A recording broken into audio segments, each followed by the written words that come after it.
Yeshayahu.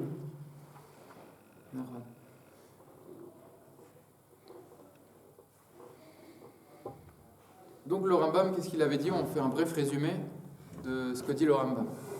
Et ce qu'on a vu dans les précédents cours, c'est que le Rambam il répond il adresse sa lettre à tous ceux qui ont étudié ses ouvrages et qui prétendent que pour le Rambam, Triyat Hametim, c'est quelque chose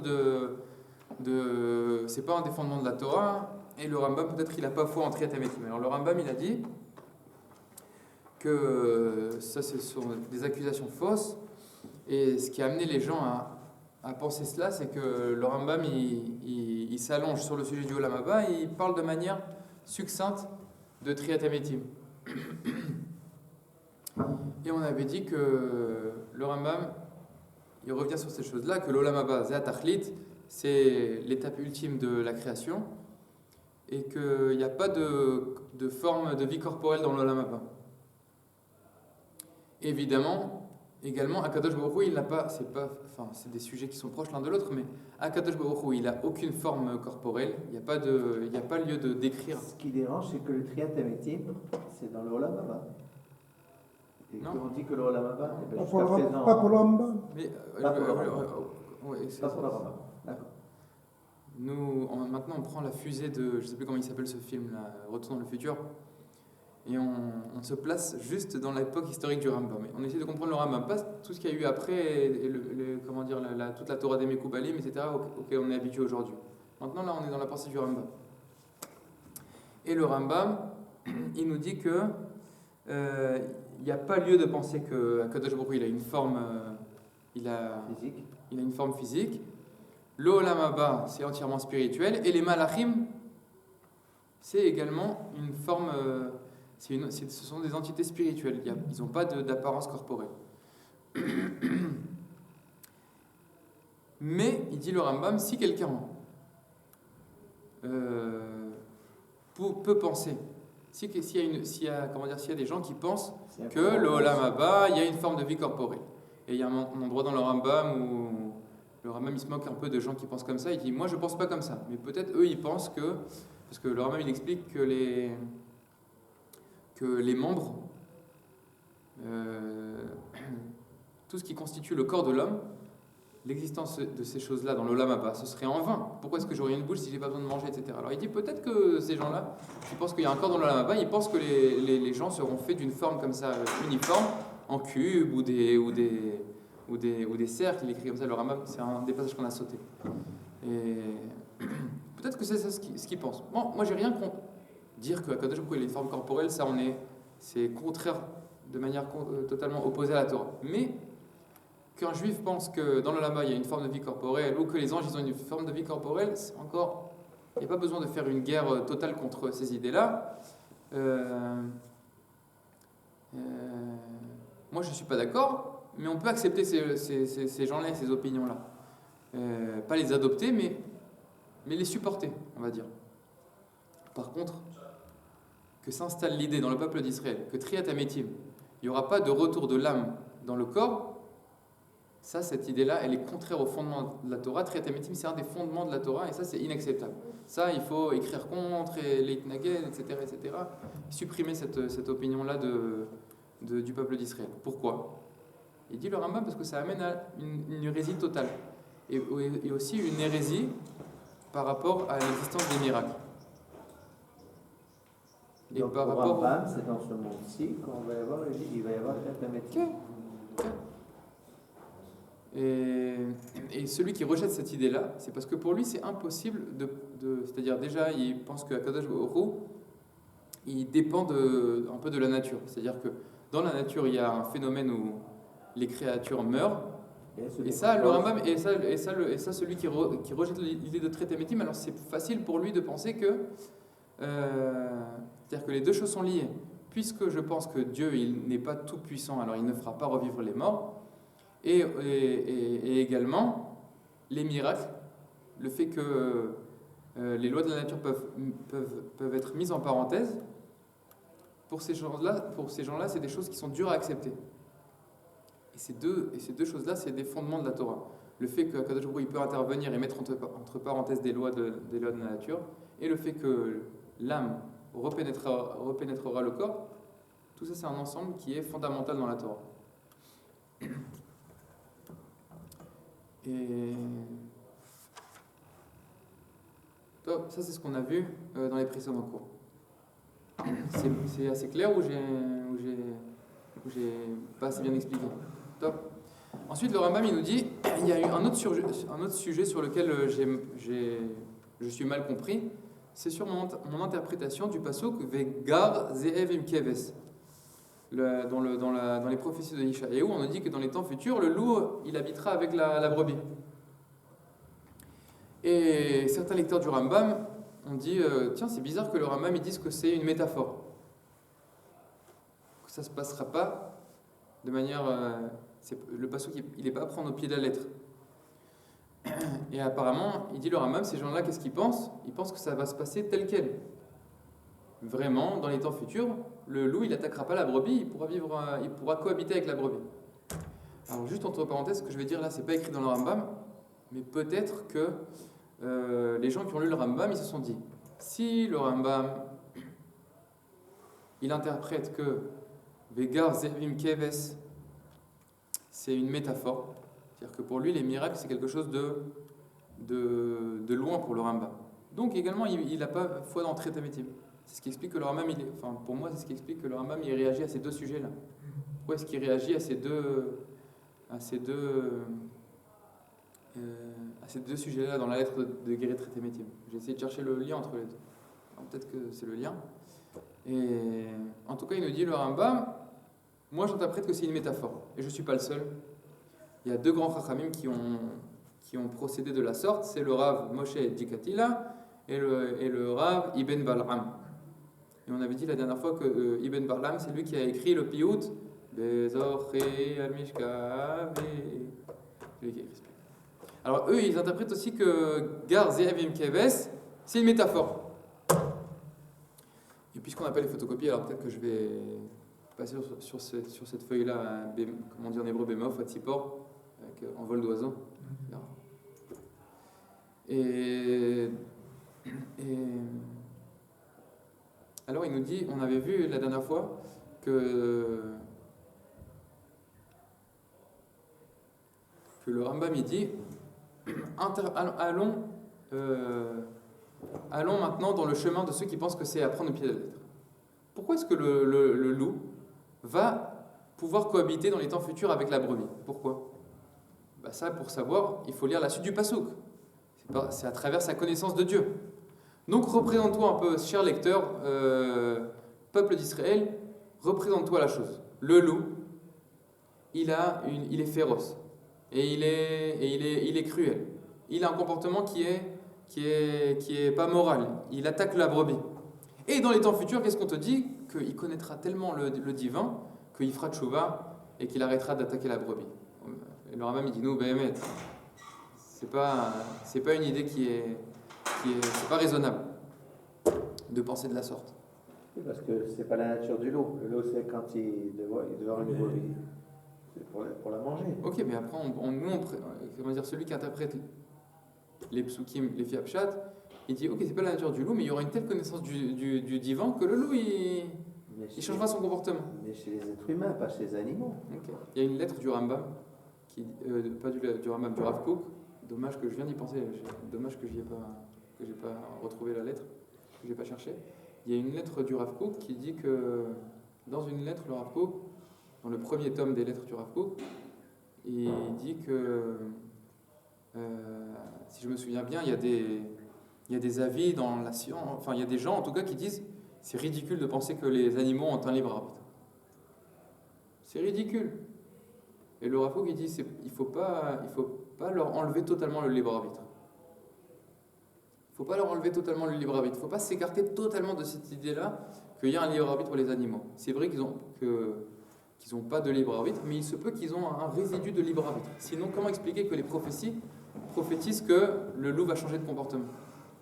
Donc on voit que pour le Rav Kook, il y a des choses qui font partie du déroulement du monde, mais qui peuvent évoluer même dans le règne animal.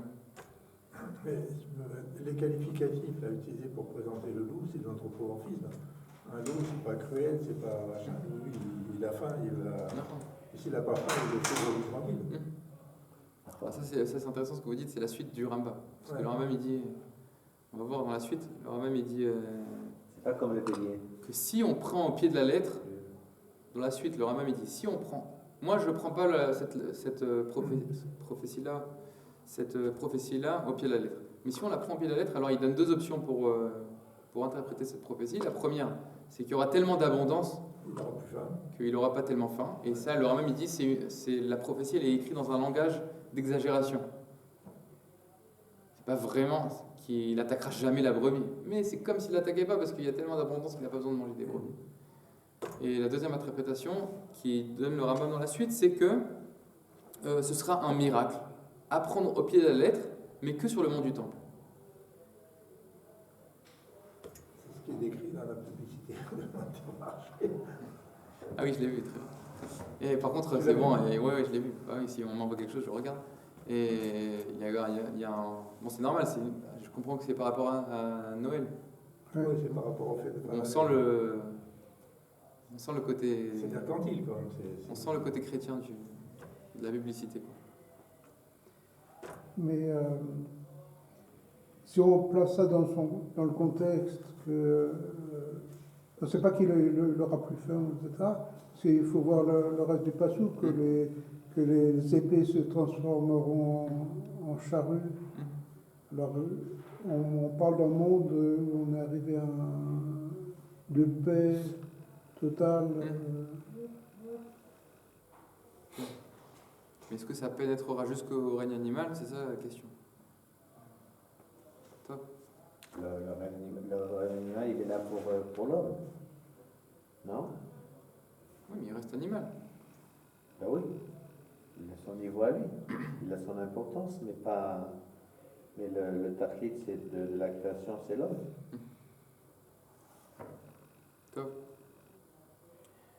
Et donc, j'ai dit qu'au début de la page que vous n'avez pas en face des yeux, le Rambam il dit que interpréter ce pasuk-là selon le sens simple, c'est lointain, c'est dur à accepter. Et ensuite, il essaye, comme à son habitude, le Rambam, d'expliquer pourquoi est-ce que les gens ils ont tendance à l'interpréter selon le sens simple, ce pasuk-là. Et il nous dit, le Rambam, parce que tout ce qui est difficilement raisonnable pour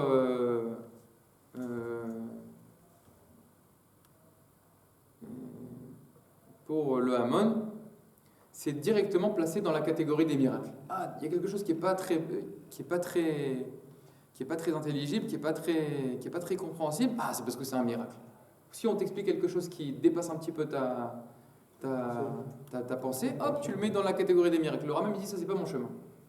Moi, le Rambam il dit je pense que le déroulement du monde, minag haolam, c'est quelque chose de central, c'est quelque chose de très respectable, de quelque chose de grand.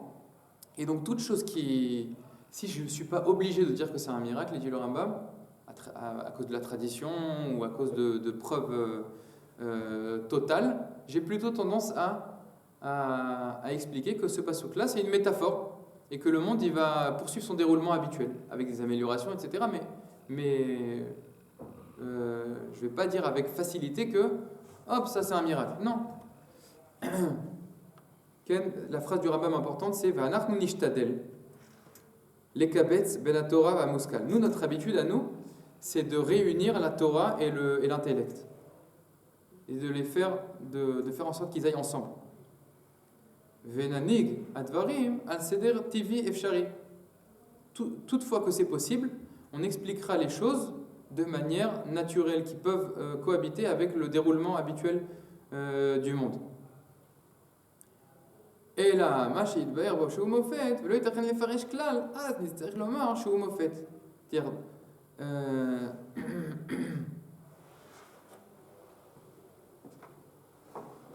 l'option principale pour le Rambam, c'est d'expliquer que ça fait partie du déroulement du monde. Et si je suis obligé, je dirais que ça fait partie des miracles. Alors que le Rambam il dit que pour le commun des lecteurs, le commun des gens qui étudient la Torah, etc., ils ont tendance à faire l'inverse. Ah, tout est miracle, tout est miracle, tout est miracle. Alors il dit, je ne suis pas d'accord avec cette chose-là. Mais il dit que Donc, en fait, ce qui veut dire le Rambam, c'est que cette névoie-là de Vegar, Zeev, Imkeves, il n'était pas obligé d'interpréter que c'était une métaphore. Il n'était pas obligé. Il aurait pu dire que c'est à prendre selon le pshat. Mais il dit, moi, ma préférence, c'est c'est de rendre la chose raisonnable, de rendre la chose rationnelle. C'est ça ma préférence. Ah, mais comme je ne suis pas obligé, alors je peux donner deux pistes pour interpréter selon le sens simple. Première piste, c'est de dire qu'il y aura une telle abondance que le loup il sera moins féroce. Deuxième piste, c'est de dire que ce sera un miracle. Apprendre à pied la lettre, mais juste sur le mont du temple. Et alors ça, pour moi, c'est une idée importante, parce que ça nous prouve que, enfin, il n'y a pas besoin de ce passage-là du Rambam pour le prouver, mais on voit encore avec plus de force que le mont du temple, c'est une partie extraterrestre du monde d'Eretz Israël. C'est-à-dire qu'il y a plein de choses qui se passent en Eretz Israël et le mont du temple, c'est une autre sphère. C'est la source. Et ça revient à un autre débat qu'il y a dans la société israélienne par rapport au mont du temple. Est-ce qu'il faut monter sur le mont du temple, est-ce qu'il ne faut pas monter sur le mont du temple, etc. Alors ceux qui disent qu'il faut monter sur le mont du temple, un de leurs arguments, c'est de dire ok, c'est pas le moment, etc. Mais il faut conquérir l'endroit, il faut qu'il y ait une présence juive forte, etc. etc. Et ceux qui sont contre le Rav Tao, etc., ceux qui sont contre le fait de monter sur le mont du temple, moi, c'est plus cet avis-là qui m'attire, avec lequel je me reconnais. Cet avis-là, je le comprends plus. L'avis qui dit de ne pas monter sur le mont du temple, qu'est-ce qu'il dit ? Il dit, toi, ta logique d'être présent et de conquérir l'endroit et qu'il y ait une force militaire, etc. Ça, c'est une logique qui est valable. C'est comme ça qu'on conquérit la terre d'Israël. Mais le mont du temple, c'est un autre. Il faut, là-bas, pour se connecter à cet endroit-là, il faut s'approprier un autre monde de pensée.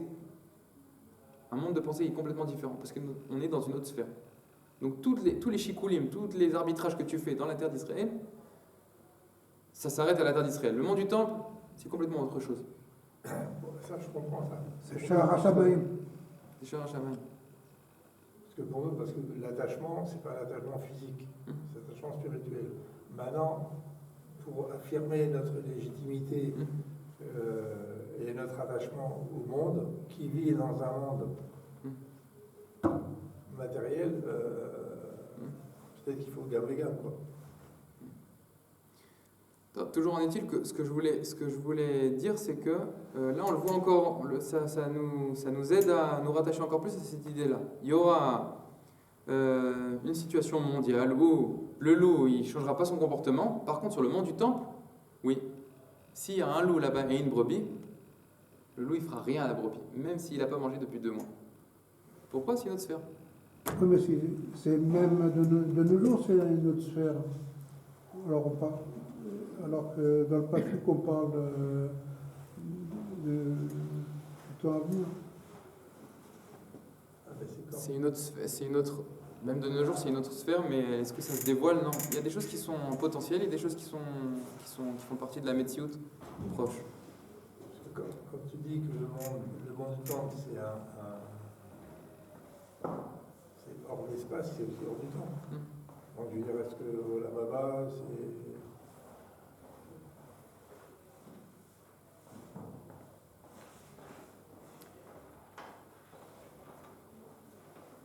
Déjà, même aujourd'hui, le mont du temple, il est kadosh. L'endroit, il est saint. Et après, ça revient à... Enfin bon, c'est des sujets compliqués, mais quand on dit que le mont du temple, le Beth Amikdash, il va descendre comme un feu du ciel, etc., comment il faut comprendre ça? Une des compréhensions, c'est que comme ça le Rav Kalner, il explique par exemple, c'est que la dimension véritable de, comment dire, la qualité qui doit se dévoiler dans le monde du temple, il y a un moment où elle existe, le Beth Amikdash, il existe dans le ciel. Mais cette dimension spirituelle, elle va se dévoiler qu'au moment où elle va se dévoiler à un certain moment. Donc là, elle n'est pas dévoilée. Mais c'est vrai que ça existe. Ça existe de manière cachée, mais ça n'existe pas. Il y a une différence il y a des choses qui existent de manière potentielle, de manière cachée, ils ne sont pas dévoilés. Ils sont pas dévoilés. Et ce qui explique que dans la Metsiout, aujourd'hui, si un loup il rentre dans le monde du temple, peut-être qu'il va la manger la brebis. Mais ce que je voulais mettre en relief, c'est que le Rambam il dit que ce miracle-là, il va se produire que au Beth Amikdash. Pourquoi est-ce qu'il se produirait que au Beth Amikdash? Parce qu'il y a une qualité qui est spécifique à l'endroit du Beth Amikdash et c'est une autre occasion de voir cette chose-là. Même s'il y a plein d'autres preuves. Mais... Non. Est-ce que c'est pas Bisayon du Beth Amikdash qu'il y a des loups là-bas? On disait que du temps des Romains, il y avait des renards. Alors maintenant, l'idéal, c'est qu'il y a un loup. Ah.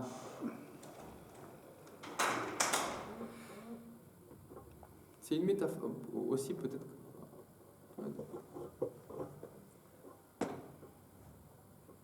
Ouais, mais j'ai pas de réponse à votre question. En tout cas, ce qu'il dit dans les mots du Rambam, c'est Ve'imu al pshuto. Si vraiment il faut le prendre au pied de la lettre complètement, yé mofet chez Yerae be'ar abayit bilvad. Ce miracle-là, il se produira uniquement sur le mont du temple. Moshe Amar becholar kochi. Et veillez que Yotze bedivrehem lo yiziko nachash ve'akrav Yerushalayim. Top. Je pense que j'ai expliqué la majorité des choses qui sont dans cette page-là. Dans la suite de ces paroles, le Rambam il dit que sauf d'abord, kol elem dvarim she'einam pinot haTorah, ve'en lakpid ech yaminu bahem. Donc il dit que tous ces sujets-là, ce sujet-là en tout cas de Vegar Ze'ev Imkeves, ça c'est pas si tu selon qu'on pensera que c'est un machal ou c'est à prendre au pied de la lettre, etc. Ça définit pas est-ce que tu es quelqu'un de Ma'amin ou est-ce que tu es un hérétique. Pour être au centre de la foi d'Israël, il faut avoir une émouna générale qu'il y aura la Géoula et qu'il y aura le Mashiach, etc. Dans les détails, comment ça va se produire, ça ne fait pas partie des fondements de la Torah. Toi, tu peux penser que c'est une métaphore, toi, tu peux penser que ça prend un pied de la lettre. Sur ça, il n'y a pas de problème. Sauf d'avar kol elehem dvarim she'einam pinot haTorah. Ve'en lakpid ech yaminu bahem. Il n'y a pas besoin de faire des remontrances à ton ami et de dire non, mais pourquoi tu penses comme ça? Évidemment que ce serait comme ça. Les détails, c'est pas le sujet. Il faut que la personne elle ait une foi, une espérance dans les choses dans lesquelles on est ma'aminim. Et le Rambam ici il parle de la Géoula. Il faut avoir une émouna forte dans la venue du Mashiach et l'attendre. Be'elu advarim. C'est-à-dire émouna be'elu advarim. Ad asher yeraou bimera be'amenu. Et il faut avoir une espérance, une attente de voir ces choses-là se réaliser. Et quand ça se réalisera, alors on saura si c'est une métaphore ou si ça prend le pied de la lettre. Petzarich she'amtin adam leguf ha'emuna ve'elu advarim ad asher yeraou bimera be'amenu ve'az yidber im mashal umofet. Au gouvernement d'Ashana, on ivrach meod mishinoi sede bereshit, et j'ai déjà expliqué que on fuira la tendance à dire et à espérer que dans les temps futurs tout va changer, les lois de la nature, etc. Non, le Rambam il dit moi je suis pas dans cette lignée-là. Le Rambam il va plutôt selon la phrase dans la Gemara qui dit que en ben yemot hamashiach le yemei olam hazeh, la différence entre les jours de ce monde-là et les jours du monde futur, il y a une seule différence, c'est le joug des nations. En ben yemot olam hazeh le yemot hamashiach et la shibud malchut bilvad. Mais les lois de la nature, eux, ils vont se poursuivre. כל מי שיטעה ממי שקדם או יתאחר להיותם בלתי מבדילים בין העניינים הנוהגים מנהג המופת הם אשר לא יעמדו כלל ולא יתקיימו ואומנם היו מבחינת צורך או לאמת נבואה ובין העניינים הטבעיים הנמשכים תמיד שהם מנהגו של עולם אשר יבערו זיכרונם לברכה ויאמרו תמיד עולם כמנהגו נוהג ואמרו אין מביאים ראיה ממעשה הניסים. Donc le Rambam dit que il y a un des problèmes, c'est que en général chez les gens il n'y a pas une différence qui est assez claire et précise entre des domaines de l'existence où là-bas il y a des miracles. Les miracles ils ont un certain but, ils appartiennent à une certaine dimension, et il y a aussi les lois de la nature qui ont leur importance et qui sont centrales. Et il ne faut pas avoir une tendance à vouloir faire en sorte que tout fasse partie du miracle ou que tout soit totalement opaque, naturel, précis, se poursuive, etc. Il y a les lois de la nature. Dans les lois de la nature, des fois, il y a une place au miracle, mais il ne faut pas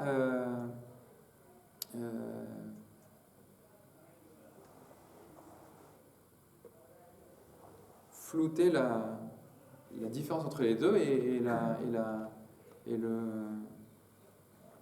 le fait qu'il y a une place à ces deux choses-là.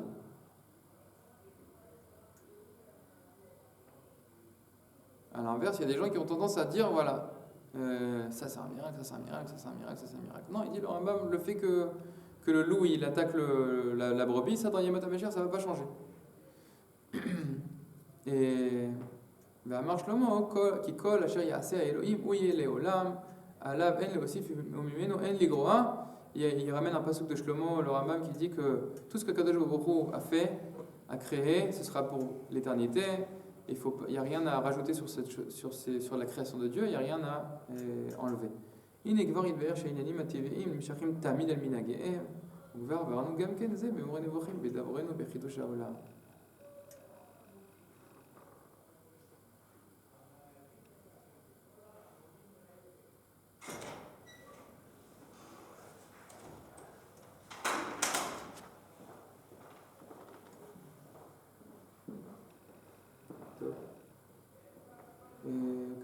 כמה זמן נשאר לנו? Un quart d'heure. טוב. טוב.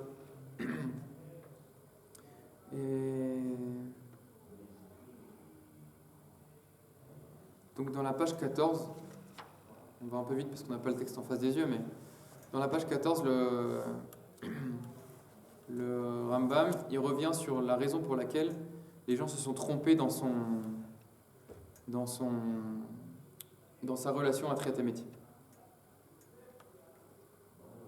Et il donne, et il dit que c'est parce que justement, il revient sur cette chose-là, qu'il s'est étendu sur l'Olam Haba, il a parlé de manière succincte de Triatamétim, et là maintenant il explique pourquoi est-ce qu'il a parlé de manière succincte de Triatamétim. Il dit la première raison, le Rambam, c'est que en général tous mes ouvrages sont, je vais directement à l'essentiel, c'est concentré, c'est net, c'est précis.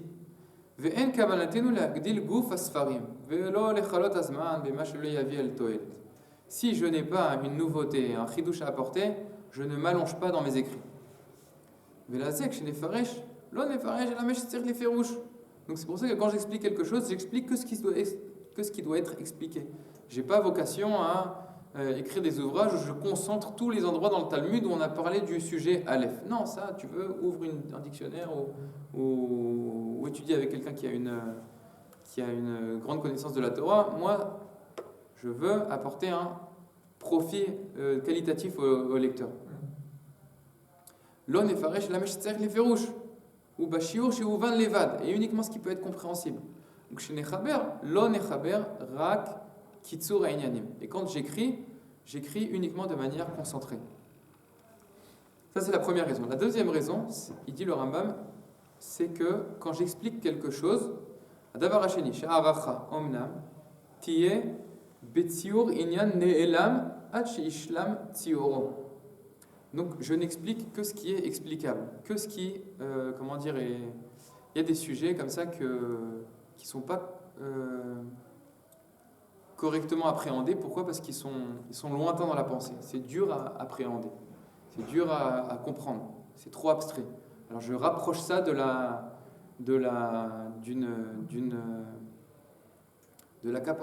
capacité intellectuelle ordinaire des étudiants. Quelque chose de loin, j'essaie de le rapprocher de la raison.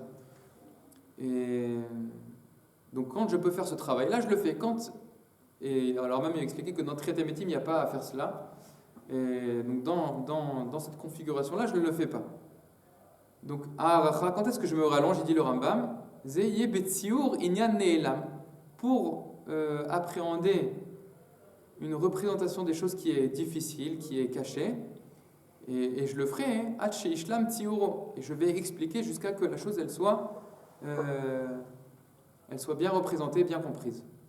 Ou alors, un autre cas où je me rallonge, c'est pour prouver que c'est quelque chose qui est émette. Et comment est-ce que je m'y prends ? Il dit le Rambam, à travers 3 chormot, à travers 3 sagesses, la sagesse des mathématiques, la sagesse de la logique, la connaissance les connaissances naturelles, et la connaissance du divin, de la Elokut. À travers ces trois chormot-là, j'utilise ces trois chormot-là pour rendre compréhensibles les choses et prouver que ce sont des choses qui sont émettes. Car הרבה פעמים יעלם בהם עניין ויחק ציורו עד שיפורשו גדריו פירוש מספיק ופעמים יצטרך העניין המצויר אל ראיות רבות עד שיתאמת מה שיבוקש אמיתותו. Et donc il y a énormément de cas où vraiment il faut s'allonger et encore écrire pour prouver que c'est émet ou pour rendre la chose compréhensible. Mais les miracles, il dit le Rambam, comme Triat Emetim, Lo ya'alem tsiur ma she'iskor mehem velo irbad. C'est pas des choses difficiles à comprendre. Parce que c'est très défini, c'est-à-dire, si je comprends bien, mais ça je suis pas sûr de bien comprendre. L'olam haba, ça fait partie de l'existence. C'est spirituel, ça fait partie de l'existence. Donc c'est quelque chose de lointain, donc il faut l'expliquer. Par contre, Triat Emetim, c'est une suspension de quelque chose, c'est-à-dire, tu vois, cette personne-là, elle est morte, et ben elle va revivre. Il n'y a que cela à dire sur ce phénomène-là. Donc ça, le Rambam dit, j'ai pas besoin d'expliquer. Omnam divrei hamoftim, lo ya'alem tsiur ma she'iskor mehem velo irbad. Quand on parle de ces choses-là, on parle de quelque chose qui n'est pas kaved, qui n'est pas lourd à comprendre. Ve'i efshar lavi raya ala mitat ma she'kvar ba'a o she'ya'ad bo'o. On ne peut pas prouver la véracité de quelque chose qui fait partie du passé ou quelque chose qui est annoncé. Pour ce qui est du passé, pour prouver que c'est émet, il faut le voir à travers les sens ou être parmi ceux qui ont reçu la transmission.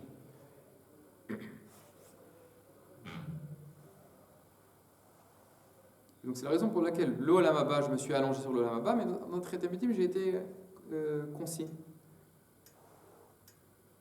Une des phrases importantes qui dit le Rambam, mais vous ne l'avez pas sous les yeux, c'est dommage.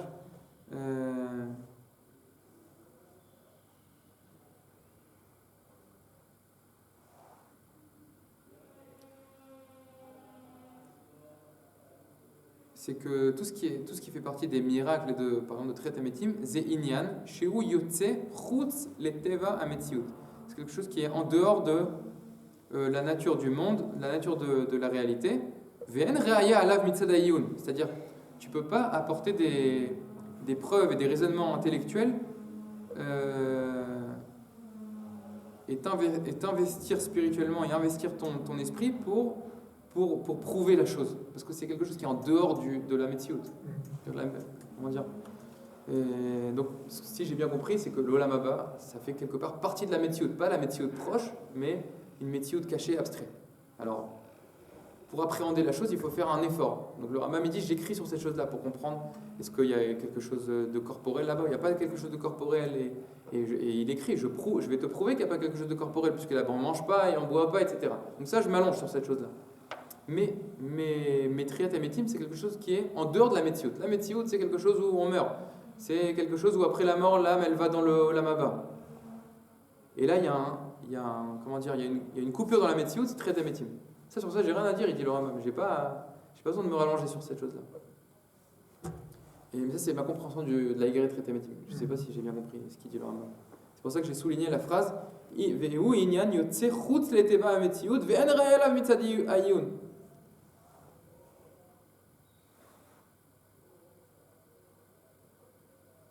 Et ensuite, le Rambam, il a plusieurs lignes où il dit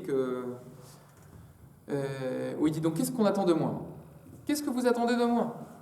Que je m'allonge et que je rapporte toutes les phrases du Talmud où on parle de Geret Triat Emetim, ça je laisse ce travail-là pour quelqu'un d'autre. Moi, mon travail c'est pas écrit dans le texte, mais mon style, mon orientation, c'est de ne pas forcément amener toutes les sources et de uniquement apporter un profit qualitatif au lecteur.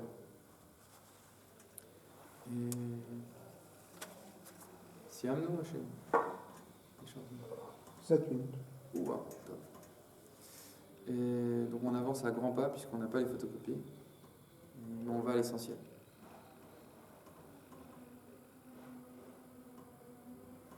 Donc dans la suite, qu'est-ce qui se passe ici? Le Rambam, il va traiter de deux difficultés qu'il y a par rapport à Triat Emetim. La première, c'est qu'il y a des psukim qui, lichora,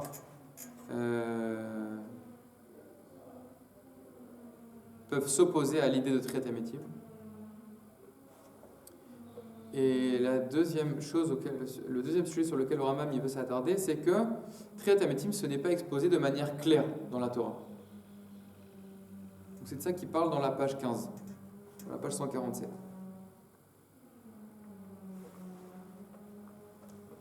Et peut-être je vais lire, justement, je vais commencer par le deuxième sujet, parce que c'est le sujet le plus court, donc peut-être qu'on pourra le finir. Pourquoi est-ce que Triat Ametim, ce n'est pas rappelé dans la Torah?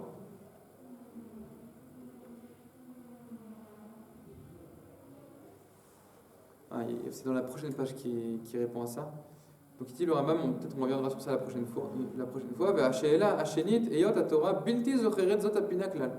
Comment se fait-il que la Torah, elle ne rappelle pas ce fondement de l'Aïmoun? L'Obermiza, elle n'y fait pas allusion, et à plus forte raison, de manière claire, ce n'est pas rappelé. Im Yefshar, Bilti Shilomar Shiesh Batora Remizot Lezot Apina. Emru Advarim Ahem Asher Zecharum Beomram Minayin et Triat Ametim min Torah. Tachlit Haomer Sheyomar Shehem Remazim Nistarim. Vechol Shiken Biyot HaChachamim Cholkim Bahem.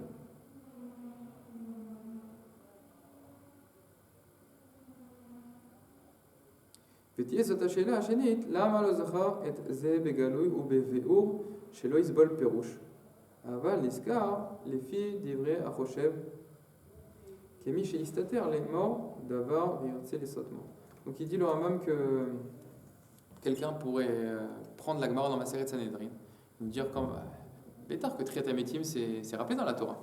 Ce qu'on a rappelé la dernière fois, Az Yasher Moshe, Az Yivne Yoshua Misbach Lachem.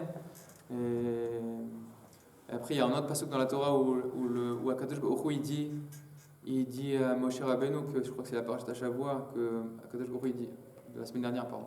Akadosh Baruch Hu il dit à Moshe Rabbeinu, je vous ai donné la terre, je donnerai la terre d'Israël à Abraham, Yitzhak et Yaakov. Triat parashat Vayera. Comment il va donner la terre à Abraham, Yitzhak et Yaakov? Ah, parce qu'ils vont revivre et dans les temps futurs. Alors voilà, Triat Ametim c'est écrit dans la Torah, et la Gemara elle pose la question. Où est-ce que rappelé Triat Ametim dans la Torah, et elle ramène tous ces psukim là dans ma série de Sanhedrin. Et le Rambam il nous dit ça, c'est des psukim qui font une allusion lointaine à Triat Ametim, premièrement. Et deuxièmement, même les Chachamim ils ne sont pas d'accord entre eux, parce qu'il y en a un qui dit c'est ça la preuve, l'autre il dit non c'est rappelé ici, l'autre il dit c'est rappelé ici. Alors en fait ça veut dire que chacun n'est pas d'accord avec la preuve de l'autre. Donc on voit que c'est une allusion lointaine, et donc il veut s'attarder sur cette question-là. Pourquoi est-ce que ça n'est pas rappelé clairement dans la Torah Triat Ametim? Ça, on verra la prochaine fois. Mais dans Sefer Daniel... Dans Sefer Daniel, c'est rappelé, c'est le passouk où c'est écrit clairement. Mais là, il parle de la Torah, je crois, du Chumash. Ok. Top, ça, on y arrête pas mal. Chazak ou